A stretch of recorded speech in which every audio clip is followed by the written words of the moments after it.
Hello and welcome everyone. In today's video I will show you how to create a playlist on YouTube. To do this it's very simple. You have just to go to the YouTube app, open it, and after that go and click on your picture on the bottom right of the screen.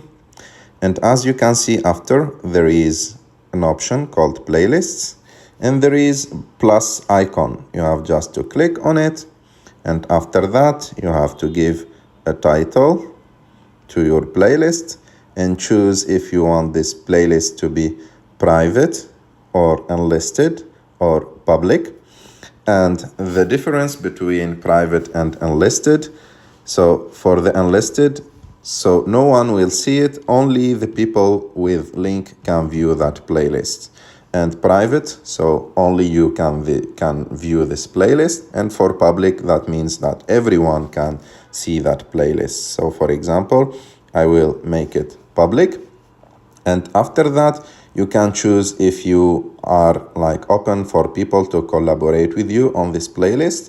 If you want that, you have just to activate this option, and like that other people also can add videos to that playlist. And for sure after that you have to click on create and that playlist will be created. I hope that you like this video.